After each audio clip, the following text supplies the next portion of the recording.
বিকাশ ভবনের সামনে চাকরিহারাদের আন্দোলনে কি বিভাজন?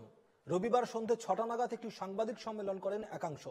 আধ ঘন্টা পর আন্দোলনকারীদের আরেকটি অংশ সাংবাদিক সম্মেলন করে। ফলে প্রশ্ন উঠছে, বিকাশ ভবনের সামনে চাকরিহারাদের আন্দোলনে কি ফাটল দেখা দিল? যদিও কোনো পক্ষই বিষয়টি মানতে নারাজ। এইরকম একটা অবস্থায় আমাদের আন্দোলন আজকের 12 দিনে পড়ল।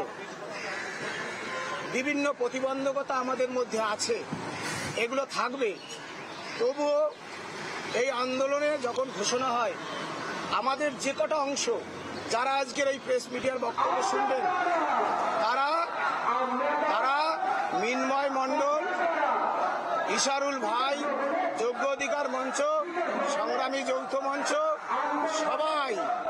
সবাই আপনারা যারা যোগ্য চাকরিহারা আছেন, আপনারা সবাই এই আন্দোলনে যোগ দেন।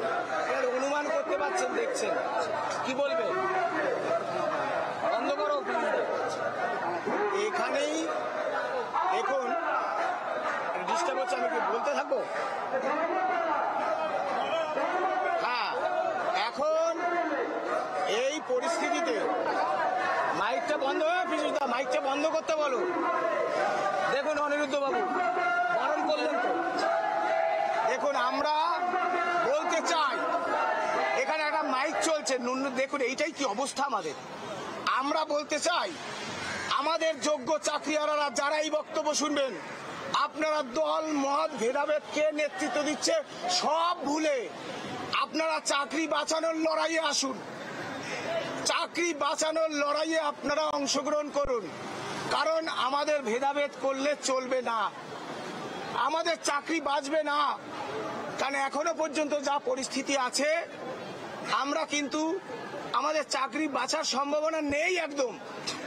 এই অবস্থায় রাজ্য সরকার আবার পরীক্ষার ব্যবস্থা করছে। সুপ্রিম কোর্টে কেস এবং তারপরে আন্দোলন হয়, সেক্ষেত্রে আমরা একটা বড় অংশ, আমরা একটা স্ট্যান্ড নিয়েছিলাম।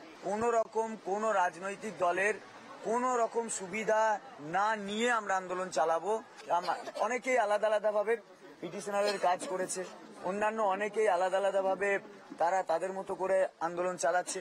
আমরা বিরোধিতার জায়গাটায় আমরা কোনোদিন করছি না বা এখনো করি না। প্রধান উদ্দেশ্য চাকরি ফেরানো, এটা যেন আমাদের শুধু মানে বাইরের একটা শিরোনাম না হয়, বইয়ের ভিতরের অংশটাও যেন ঠিক সেটাই থাকে যেটা আমার বাইরের শিরোনাম। আমাদের মঞ্চগতভাবে সিদ্ধান্ত যেটা নিয়েছি প্রত্যেকটা ক্ষেত্রে এটাই, যে ঘোড়া লাগাম আমার হাতে থাকবে না, মানে আমাদের হাতে থাকবে না, সেই ঘোড়ায় চাপার অর্থ হচ্ছে কোনো না কোনো সময় অ্যাক্সিডেন্ট হওয়া।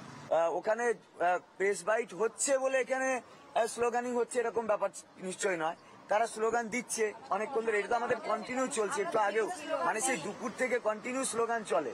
তারপরে এসে যখন বললো প্রেস বাইট হচ্ছে, এটা তো চুপ করলো। ওরা আমরার ব্যাপার নয়, কে ওরা কে আমরা এটা আমরা জানি না। আমরা এটা আমরা জানি। আমরা কারা যোগ্য যারা, এটা আমাদের ট্যাগলাইন স্লোগান। আমরা কারা যোগ্য যারা যোগ্য শিক্ষক শিক্ষিকা বা শিক্ষাকর্মী, এটা স্ট্যান্ড আমরাই। ওরা বলে কারা আছে আমরা জানি।